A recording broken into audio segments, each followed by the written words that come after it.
사도행전 3장에서 4장, 초대교회에 불어닥친 첫 번째 박해 2편.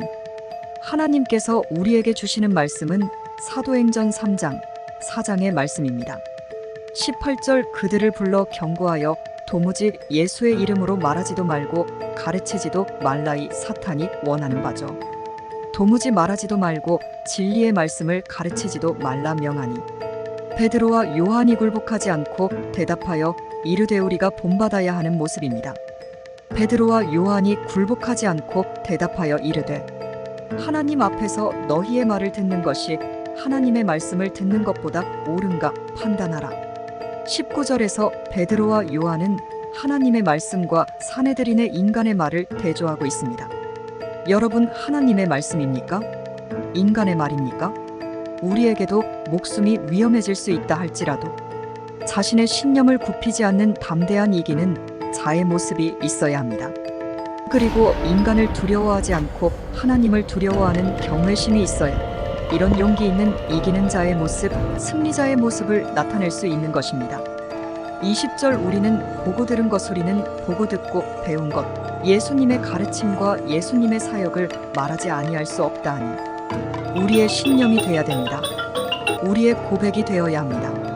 우리가 보고 듣고 배운 것을 말하지 아니할 수 없다 하니 이스라엘의 최고 법정의 판결과 지시에 대해 불복할 경우 큰 어려움을 당할 수도 있다는 사실을 알고 있었음에도 불구하고 베드로와 요한이 보여준 이러한 담대한 태도를 통해 이미 생명까지도 아끼지 않는 그들의 용기와 헌신을 발견할 수 있습니다. 거기 적습니다. 와, 용기와 헌신을 느낄 수 있습니다. 21절 관리들이 백성들 때문에 이는 사내들인 공회원들의 근본적인 관심, 사내들인 공회원들의 근본적인 관심이 무엇인지를 보여주는 장면입니다. 즉 그들은 자신들의 교권 유지를 위해 하나님의 뜻보다 백성들의 뜻을 더 중요하게 여겼던 것입니다. 오늘날에도 큰 교회든 작은 교회든 자신의 현재 유지하고 있는 교권을 계속해서 지켜나가기 위해 성도들의 뜻을 가장 중요하게 여기는 목회자들이 있습니다. 사내들인 공회원들은 예수님처럼 사도들을 처치하는 것도 어려운 일이 아니었지만 적어도 성전 미문의 안진뱅이 치유 사건과 연관된 이번 재판을 억지로 강행해서는 안 된다는 형세 판단 정도는 할 줄 아는 자들이었습니다. 왜냐하면 이 사건은 많은 백성들이 직접 목격한 유명한 사건이어서 이와 관련하여 성급한 조치를 취할 경우 백성들의 반발을 살 수 있었기 때문입니다. 21절 다시 한번 강조 표시합니다. 관리들이 백성들 때문에 그래서 이 사람들에게는 이게 중요한 겁니다. 제가 한 번씩 안타까운 것 중에 하나가 시골교회도 할아버지, 할머니 몇 분밖에 안 계시는데도 그것 지키려고 그분들의 비위 맞추려고 성경을 공부 안 해요. 그분들이 듣고 싶어하는 이야기, 그분들의 수준을 맞춰서 그냥 진리를 그냥 다 감해서 증거하는데 참 속상합니다. 그래서 큰 교회 목사님도 그러한 모습들이 있지만 작은 교회도 그런 경우가 많습니다.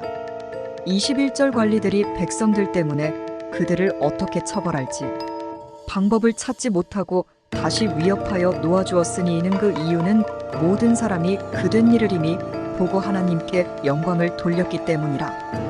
22절 이 표적으로 병 나은 사람은 40여 세나 되었더라. 이게 태어나면서부터 불구자였기 때문에 40여 세니까 약 40여 년, 이러한 참 고통의 시간을 보내며 살고 있었던 것입니다. 우리에게도 사탄의 반복된 위협 앞에서도 하나님과 진리를 향한 우리의 신념을 굽히지 않는 그런 용기와 헌신이 있어야 하는 것입니다. 이러한 용기와 헌신이 우리 주사랑 교회의 자랑이 돼야 되고 우리 교회의 전통이 되어야 하는 것입니다. 이제 교환을 보시면 23절에서 31절까지는 베드로와 요한의 석방에 따른 성도들의 반응이 기술되어 있습니다. 23절 사도들이 노임의 그 동료에게 가서 제사장들과 장로들의 말을 다 알리니 24절 그들이 듣고 한마음으로 하나님께 소리를 높여 이르되기도 하듯 아마도 다 같이 합심으로 기도한 후에 한 사람이 소리를 높여 대표 기도를 했던 것으로 보입니다. 이제 그 대표 기도한 사람의 기도문이 나옵니다. 24절 중반절 대주제요. 대주제에 해당하는 헬라어 데스포타는 보통 종이 주인을 높여 부를 때 사용하는 호칭입니다.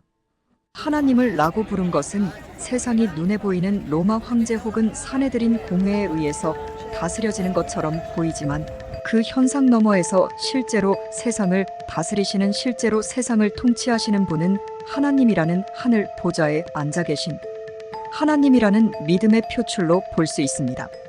우리에게도 대주제 최고의 통치자라는 이러한 분명한 신념이 있어야 합니다. 24절 중반절 대주제여 천지와 바다와 그 가운데 만물을 지은 이시오 창조주이시기 때문에 대주제가 되실 수 있는 겁니다. 25절 또 주의 종 우리 조상 다윗의 입을 통하여 성령으로 말씀하시기를 시편 2편 12절 인용입니다. 어찌하여 열방 세상 나라들이 분노하며 족속들이 허사를 경영하였는 헛된 일을 꾸미는가. 그래서 오늘날도 마찬가지입니다. 세상 나라들은 헛된 일을 꾸밉니다. 26절 세상의 군왕들이 나서며 관리원들이 함께 모여 주 하나님과 그의 그리스도 예수님을, 주님과 그의 그리스도 예수님을 대적하도다. 이러한 세계관이 우리에게도 있어야 합니다. 이 세상과 하나님과 예수님과의 불편한 관계, 이게 이해가 안 되는 거예요.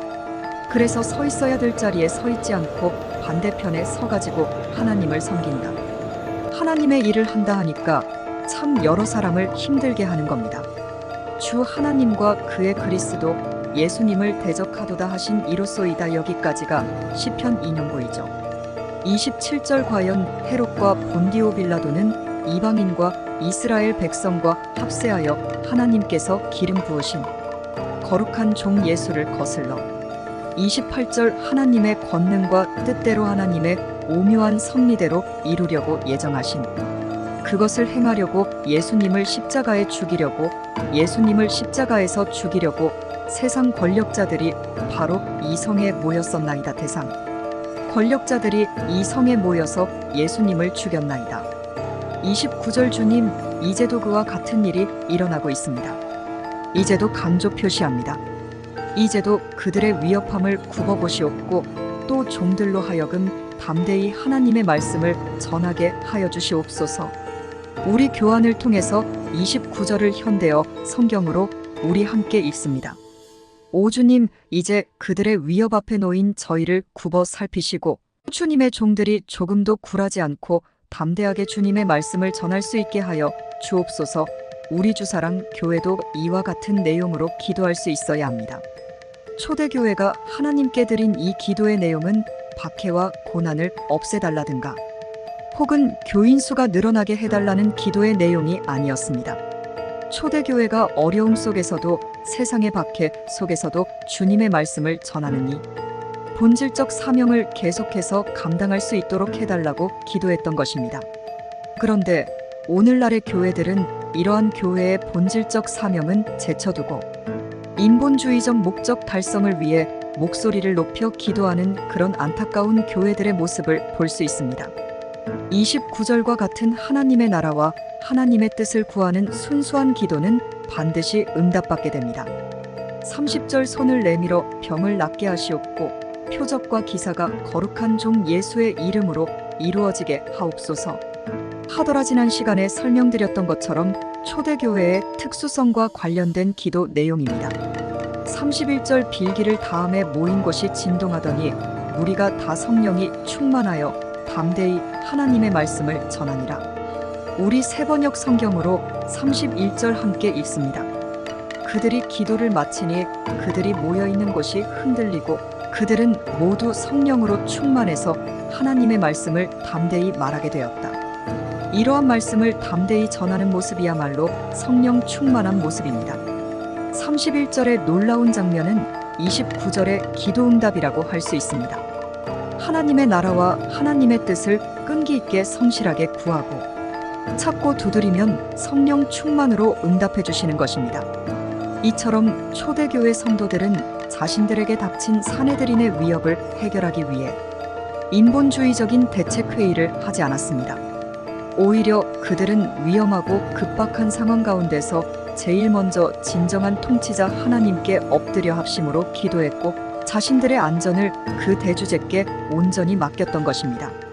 그리고 예수님의 이름으로 그 어떤 것도 말하거나 가르치지 말라는 18절의 사내들인 법정의 명령을 정면으로 어기고 오히려 성령이 충만하여 더욱 담대히 하나님의 진리의 말씀을 증거하는 교회의 모습을 보여주고 있는 것입니다.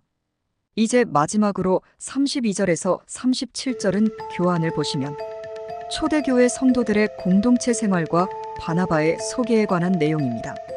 32절 초대교회의 전통, 이러한 전통, 우리가 본받아야 합니다. 믿는 무리가 한 마음과 한 뜻이 되어 하나님의 뜻으로 한 마음과 한 뜻이 돼야 돼. 목사도 하나님의 뜻에 집중하고 온 성도도 하나님의 뜻에 집중해서 한 마음과 한 뜻이 되어 모든 자기 물건을 서로 통용하고 종교도시의 특수성이라고 제가 설명을 드렸습니다. 자기의 재물을 조금이라도 자기 것으로 하는 이가 하나도 없더라. 이러한 정신은 본받아야겠죠. 자기 재물을 조금이라도 내 것이라 하는 자가 하나도 없더라. 지금은 차도 내 거고 집도 내 거고 월급도 내 거고 다 내 거잖아요. 자기 것이라 하는 이가 하나도 없더라.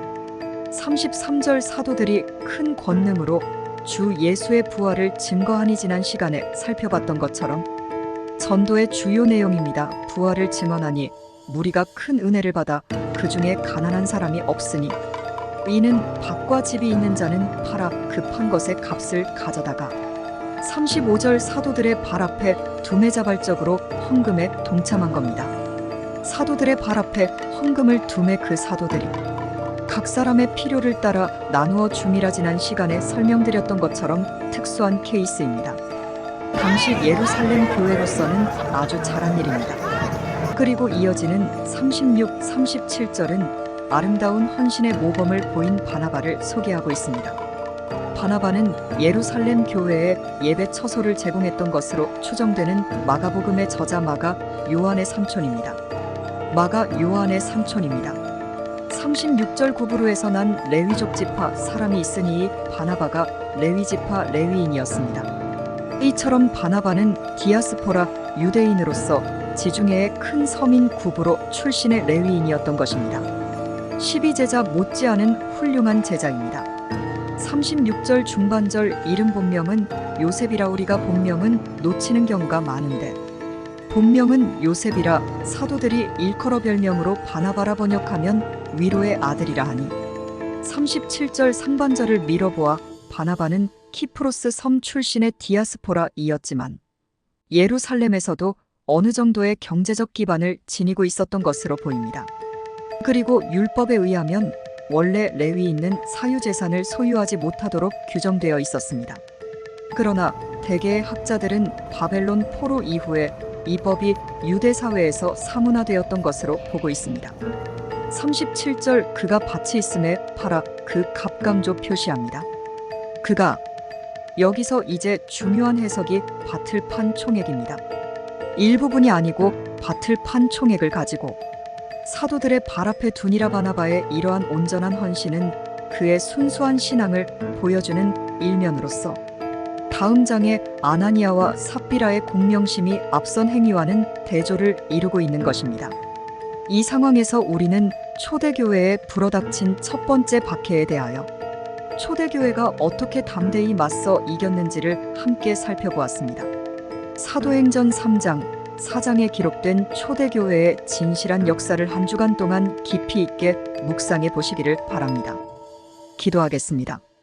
역사의 진정한 통치자가 되시는 하나님 아버지, 오늘 이 복된 주일에 귀중한 진리의 말씀을 허락하시니 감사를 드립니다. 초대교회의 전통을 이어받는 주사랑교회가 되기를 원합니다. 성도들이 각각 악함을 버림으로 복을 받는 저희가 되기를 원하고 목숨이 위험해진다 할지라도 진리에 대한 하나님에 대한 신념을 굽히지 않는 저희가 되기를 원합니다. 우리 주사랑교회가 세상의 핍박 속에서도 진리의 말씀을 계속해서 전파할 수 있도록 도와주옵소서. 모든 것을 감사드리며 그리스도 예수님의 이름으로 기도드리옵나이다. 아멘.